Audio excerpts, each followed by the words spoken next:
Karl Anthony Towns continues to impress with his stellar play against the Charlotte Hornets. All that and much more on the Knicks Digest. What's up, guys? It's your boy Dariel. Let's get right into today's video. So the Knicks just finished pulverizing the Charlotte Hornets 125 to 101. And undoubtedly, unequivocally, I think the story of the game, the highlight of the game, we got to talk about Cat.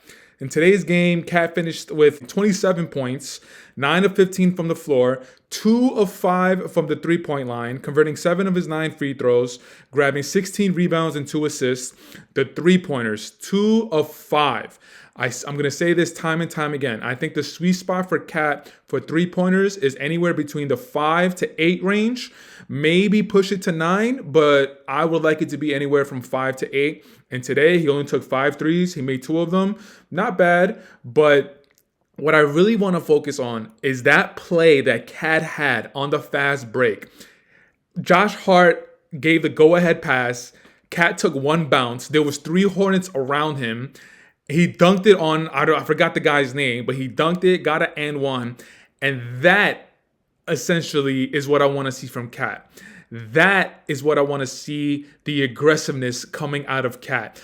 Ever since we made the trade for Cat, I've always said that the one thing that I don't like about Cat's game is it feels like he relies a little bit too much on his jump shot. Not even just three-pointers, mid-range shots, three-pointers. He doesn't, in my opinion, he doesn't utilize his abilities to its full capacity. Like, since he came to the Knicks, since the beginning of the season, yeah, we've seen him have breakout offensive games. We've seen him have really good shooting nights. But I feel like tonight was a really, really, really good example of when Cat's aggressive. I don't mean just shooting, but posting up, demanding the ball when Seth Curry is on a switch, getting the ball on Seth Curry, taking a drop step and then dunking it with one hand. Like, this is what I want to see from Cat. Now, albeit it was against the Charlotte Hornets. With this loss, they're 6-15, 1-7 in away games. LaMelo Ball didn't play. Mikal Bridges didn't play. Trey Mann didn't play as well. Like, the Charlotte Hornets, basketball purgatory, that's what I call them. That's another story for another day. But I'm really liking what I see from Cat. Now, I'm not going to jump on the bandwagon and say that we're going to the finals and Cat is going to be able to get Eastern Conference Finals MVP. If we make it to the NBA Finals, maybe get Finals MVP. I'm definitely not jumping off that ledge at all. We've seen this type of play from Cat before, specifically when he was with the Minnesota Timberwolves. He gets his numbers. He becomes an all-star. He's looked at as one of the future stars of the league. And then when the playoffs come around, what ends up happening? We end up seeing Cat just have really bad, boneheaded plays. The basketball IQ has really started to become in question. So we've seen this before from Cat. Now, am I happy that I'm seeing Cat play the way he played tonight? Of course. Why wouldn't I? But, oh man, I hate to be that guy, man. I hate to be that guy, but none of this is going to matter if we get to the playoffs and in the first round, Cat is not playing like his usual self. If he's shooting the ball too much, if he's not rotating the ball, if he's not rotating on defense, if he just completely just goes ghost in the playoffs. All of this is going to be for nothing. The Knicks with this win end up going 13-8, 7-2 at home, which is a great stat for the home wins and losses. 13-8. Again, this is what I've kind of been saying ever since the season started, with Precious Achiuwa going out with the hamstring injury, campaign with the injury. I am going to talk about Precious and his return today, talk about how he looked and the importance of that. But I still want to stay on Cat, and I want to stay on the rest of the starting 5. So Cat, amazing game. Charlotte Hornets, whatever. I'll take any victory I can. But I also want to talk about the rest of the starting 5. Jalen Brunson specifically ended the game with 24 points, 6 of 8 from the field, 5 of 6 behind the three-point line, converting 7 of his 8 free throws. I believe Jalen Brunson didn't even play in the fourth quarter. That's how much this game was a blowout. If I'm wrong, I'm sorry. Don't kill me in the comments. But he played 27 minutes. Josh Hart continued being his Iron Man self, played 38 minutes. Cat played 39 minutes, and Coach Tibbs subbed them out with, I think, like a minute and a half left in the game. OG Anunoby played 40 minutes, and Mikal Bridges played 47 minutes. So he literally had 1 minute of rest, and I don't remember when that was. And I don't really remember Mikal Bridges being out there for that long. Maybe it's because of the shooting woes. Maybe it's kind of because like sometimes you can't really feel Mikal Bridges' impact, which I'm not gonna harp on because we got the W and Cat's amazing play, so it's gonna be a positive video. But Mikal Bridges, 47 minutes, 19 points, 7 of 15 from the field, 2 of 7 from three-point line, converting 3 of his 5 free throws, grabbing 3 rebounds and 7 assists. So for me personally, the reason why I didn't think Mikal Bridges played those 47 minutes was because I didn't really feel him out there. Going 7 of 15 from the floor, that definitely doesn't help. 2 of 7 from three-point line, that definitely doesn't help. So those two stats right there, that's a really big indicator as to why I didn't really feel him being out there. OG Anunoby, man, 40 minutes, like 25 points, 10 of 18 from the field, 3 of 4 from three-point line, converting both of his free throws, grabbing 6 rebounds and 2 assists. OG Anunoby, stellar play. I think it was like halfway through the third quarter where he had back-to-back blocks, and the blocks, he sent the ball going into the stands, like in the second row of the stands. Like OG Anunoby, I hate to say this, albeit it was the Charlotte Hornets. I hate to say that. I hate to give that little asterisk. But OG Anunoby, man, he just keeps showing why he's one of, if not the best perimeter defender in the league. And not even just the 2 blocks that he had in the third quarter. Like in the first half, he was poking the ball, he was stealing the ball, he was getting deflections. He was like a pest and annoying the offensive player from the Charlotte Hornets, whoever OG was guarding. Like OG Anunoby, again, we have to worry about his durability. We have to worry and see if he's going to be healthy by the time the playoffs come around. And with the minutes that he's playing, 40 minutes tonight, I'm pretty sure he played close to that the other night against the Orlando Magic. So Coach Tibbs, now that we got Precious back, maybe Coach Tibbs is going to be able to give some of these starters rest. Precious coming back 100%, that's going to help Cat. But maybe it could also help other players in the starting 5. But now that I talked about Cat, now that I talked about OG, let's focus on Precious. So today was his first game since returning from that hamstring injury that he suffered in the preseason game against the Washington Wizards, I believe. Precious Achiuwa played 12 minutes. He had 1 bucket, 1 of 4 from the field. He took 1 3-pointer and he missed that. He missed both of his free throws. He had 4 rebounds and 1 assist. 100%, Precious Achiuwa was absolutely rusty as hell, just completely rusty. And just the positives that we can take with Precious coming back, this is going to help Cat immensely. Even though when Precious got in the game, he traveled. He got an offensive foul for setting an illegal pick for Deuce McBride.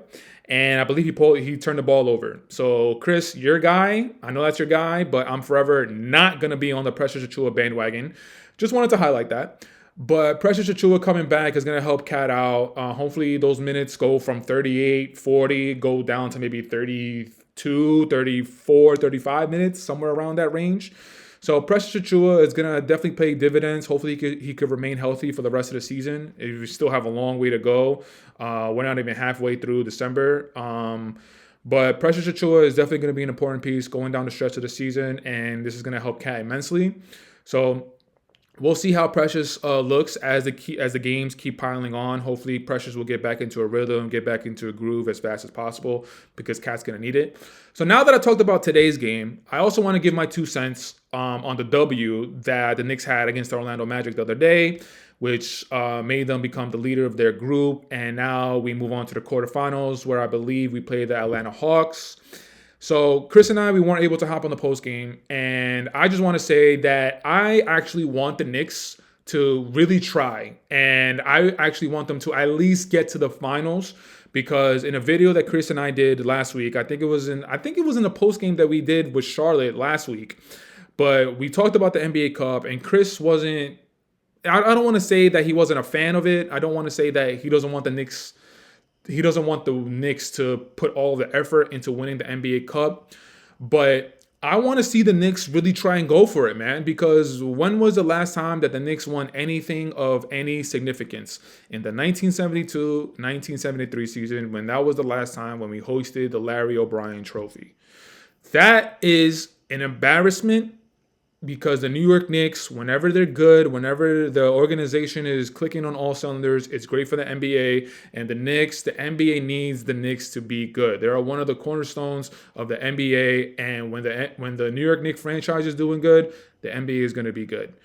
So On top of that, if the Knicks go to the NBA Cup Finals and they actually win it, that's going to be momentum that the Knicks are going to be able to have going down the stretch of the season.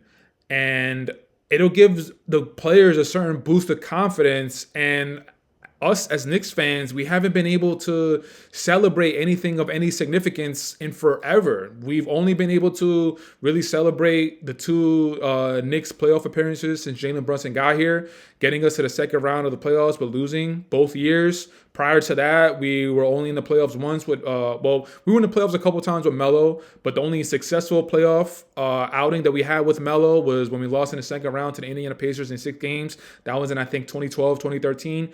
Like, if we look at the history of the Knicks, it's not great. It's definitely not nothing that we can brag about.